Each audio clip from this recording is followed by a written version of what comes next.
안녕하세요. HAB가 오늘도 상승을 했습니다. 그래서 하나, 둘, 셋, 넷, 다섯 번 다 빨간색으로 끝났죠. 그래서 104,500원까지 올라갔고요. 장 초반에 급등을 했다가 다시 조정을 거치고서 이렇게 조금 상승해서 끝났습니다. 그리고 이제 수급을 한번 보면은 이제 빨간색이니까 아무래도 투자자는 외국인이 샀을 가능성이 역시 외국인이 또 샀습니다. 이거는 이제 공식이죠. 그래서 99% 확률로 일치를 하고요. 개인은 또 매도를 했고, 그리고 이제 하루가 다르게 계속 오르고 있고요. 시장도 오르고 있습니다.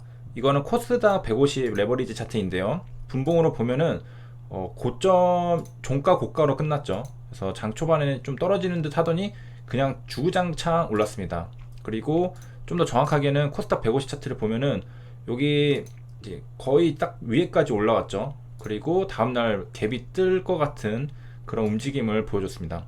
이미 코스닥 150은 여기 고점을 넘고서 지금 더 추가로 상승을 하고 있고요.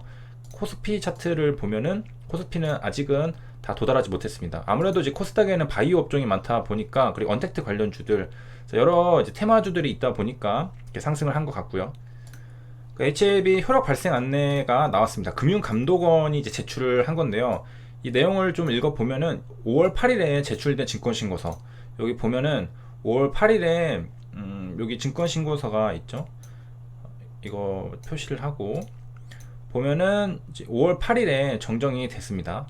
그리고 최종적으로는 12일까지 또 정정이 있었는데, 아무튼 여기서 이제 제출이 된 5월 8일에 제출된 것은 5월 23일자로 그 효력이 발생되었습니다 라고 알려줬습니다. 근데 이렇게 공시를 하면서도 정부도 한 발 빼는 게, 요 효력 발생은 정부가 이 기재사항의 진실 또는 정확하다는 것을 인정하거나 보증, 승인한 것이 아니라는 점을 유의한다. 그래서 정부도 한 발 빼고, 뭐냐면은 뭔가 잘못될 수도 있는 거잖아요. 왜냐하면 금융감독원이 이 증권신고서를 검토를 하거든요. 검토를 한 다음에 효력 발생 안내를 이렇게 하게 되는 건데, 그 혹시나 착오가 있을 수도 있으니까 그 부분에서 한 발 빼고 투자자 유의사항을 적고 있는 걸 알 수도 있고요. 그다음에 좀 읽어보면은 이 증권신고서를 왜 제출을 하느냐라는 것은, 투자자가 유상증자에 참여하려면 뭔가를 알아야 되잖아요.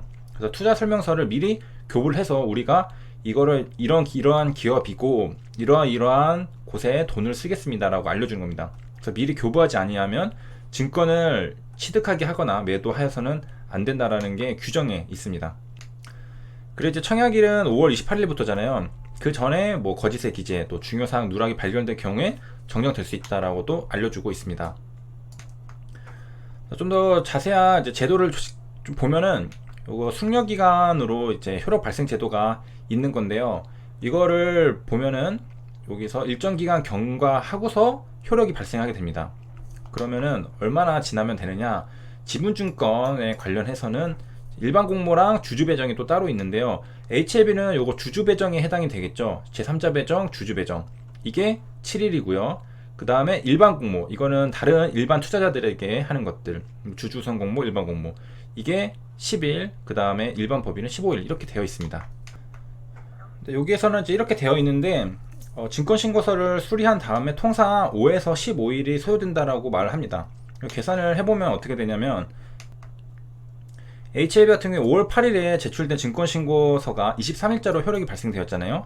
그럼 이 차이가 15일입니다. 그래서 HLB의 5월 8일자 지분증권 증권신고서는 15일, 통상 이제 15일 걸려가지고 된 걸 알 수가 있겠습니다. 그리고 이제 효력 발생 안내가 왜 떴느냐, 내려가 보면은 정정신고서 제출 요구가 공시가 3월 17일 나왔었죠. 이때 투자 참고사항에 보면은 그 효력이 정지됩니다 라고 나왔습니다. 수리되지 아니한 것으로 보며 그 효력이 정지됩니다 라고 나왔는데, 이제 그게 5월 25일에 그 효력이 발생되었습니다 라고 알려준 겁니다. 그 다음에 요즘에 카카오가 분위기가 좋은데요, 5월 15일에 나온 재무제표를 보면은, 내려가서 매출액이랑 영업이익을 먼저 볼게요. 영업이익을 보면은 25기라고 한다면은 1월 1일부터 12월 31일입니다. 그러니까 1년 동안 벌어들인 돈이 영업이익으로 이렇게 2천억 원입니다. 2천억 원을 벌어들였고요. 근데 그 전 2018년도에는 720억 원을 벌어들였습니다. 720억 원, 그 다음에 2천억 원, 대략 이것도 3배 늘었죠. 그 다음에 1분기가 880억 원을 벌었습니다. 지금 이 3분기 번 것만 해도, 그러니까 3분기가 아니라 3개월, 1월, 2월, 3월 번 것만 해도 지금 2018년도 한 해 번 것보다 더 많이 벌었거든요. 그리고 여기다 만약 그 단순 계산으로 곱하기 4를 하면은 4936, 3600억 원이 찍히기 때문에 2019년보다 거의 한 1.5배에서 2배 정도 벌게 된 겁니다. 그래서 이런 실적이 딱 찍혀버리니까, 게다가 이제 그 질병으로 인해서 언택트 관련주들이 이제 각광을 받고 있는데, 실제로도 실적이 이렇게 좋게 나오니까 주가가 반응을 하고 있는 것으로 보입니다. 사람들은 이제 미래를 기대하죠. 미래에 우리 이제 직업이랑 기업들의 전체적인 구조가 다 바뀔 거다. 그래서 뭐 자택근무하는 그런 직업들도 많이 이제 생겨날 테고, 막 기업들도 그런 기업들이 잘 나갈 테고, 그런 기대감이 있는 상황에서 카카오가 이렇게 실적이 잘 나와 버리니까 이제 주가가 고공행진을 하는 그런 움직임입니다. 뭐 조정도 없이 23만 원 뚫자마자 그냥 계속 올라서, 이게 시가총액이 지금 21조 원인데 8%가 올랐습니다. 그 다음에 밑에 이제 당기순이익도 보면은 2019년에는 적자였거든요. 3,400억 원 적자였는데, 이게 지금 8,800억 원 이렇게 흑자로 바뀌었습니다. 적자에서 흑자 전환으로 당기순이익이 바뀌었고요. 뭐 연결 종속회사 수를 보면 93에서 102, 105로 조금씩 회사들이 늘어나고 있고요. 사업의 내용을 보면 뭐 다들 카카오톡 많이 쓰시니까 아시겠지만 온라인 광고가 가장 먼저 나옵니다. 그래서 카카오톡에도 광고를 붙였죠. 우리가 눈치를 못 채겠지만은 카카오톡에 광고가 있습니다. 그 작년이었는지 올해였는지 이제 새로 붙이게 된 게 있죠. 그 다음에 이제 카카오가 연결된 게 또 인증시장에도 있는데, 우리가 공인인증서라는 게 있잖아요. 이 공인이란 명칭이 이제 떨어집니다. 즉 이제 민간 인증서 업체들도 참여를 할 수가 있게 된다는 건데요. 이제 경쟁할 수 있는 구도 속에서 누가 시장을 먹을 것이냐 라는 때 이제 패스, 그 다음에 뭐 카카오페이, 은행권, 뱅크사인 등이 이제 서로 경쟁하지 않을까라고 하고요. 이전 뉴스에서 카카오페이가 가장 강력하다라고 봤었던 기억이 있고, 그 대신에 이제 공인인증서도 계속 사용은 가능합니다. 그래서 쓰실 분은 계속 쓰셔도 되고, 더 편리한 거를 쓰실 분은 또 바꿔서 다른 민간업체 거를 쓰셔도 되고. 그리고 이제 5월 19일에 국민연금공단에서 공시가 하나 있는데, 특정 증권 등의 소유가 바뀌었습니다. 그래서 76,000주를 팔았는데, 비율로 보면은 0.1%니까 전체 들고 있는 거에서는 그렇게 크게 많이 팔지는 않았는데 팔았습니다. 주가가 올라서 아마 팔았겠죠. 5월 19일이라고 한다면은 차트상으로 이제 이쯤에서 이제 매도를 한 것 같은데요. 공시를 좀 더 자세히 보면은 언제 매도했는지가 정확히 나오죠. 그래서 장내 매도가 5월 14일에 했고요. 5월 14일에 장내 매도를 하면서 지분이 10% 미만으로 내려가게 되었습니다. 이제 카카오 지분은 누가 가장 많이 들고 있을까를 보면은 김범수 본인이 14%로 지분을 가장 많이 들고 있고요. 그 다음에 뭐 되게 여러 명이 있어요. 거의 거의 보이지 않을 정도의 지분을 들고 계신 분들도 상당히 많고, 그리고 이제 KQ홀딩스가 11%를 가지고 있습니다. 내려와서 다 합치면은 26%가 되고요. 그리고 다들 아시다시피 다음 커뮤니케이션과 카카오가 합병을 했었죠. 2014년 10월 1일에 했습니다.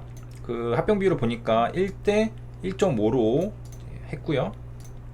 그래서 합병한 다음에 한때 이제 다음 카카오였나요? 그렇게 불렸던 걸로 기억을 하는데, 그 다음에 주식이 이제 김범수, K큐브 합쳐서 26%였는데 국민연금공단도 있었죠. 그래서 9.17%로 들고 있고, 그 다음에 뭐 맥시모라는 데도 6% 가지고 있는 걸로 보입니다.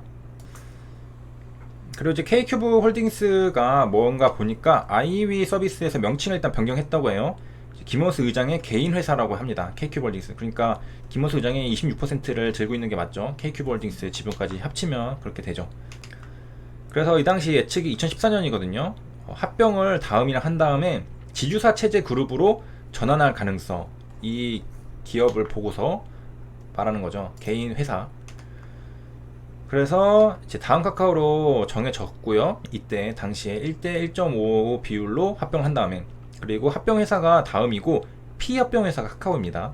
그래서 출범을 하면은 사실상 이제 카카오 최대 주주 김호수 의장이 경영권, 지배권 모두 거머졌고요. 그래서 사명을 보면 홀딩스가 돼 있죠. 홀딩스로 이름을 바꾼 게 지주사로 전환할 거 아니냐라는 예측들, 관측들이 나오고 있는 겁니다. 그냥 K큐브가 아니라 K큐브 홀딩스라고 되어 있기 때문이죠. 그러고 사실상 이제 K큐브 홀딩스는 카카오 지분 23%가 전부다라고 말을 하고 있습니다. 이 당시에.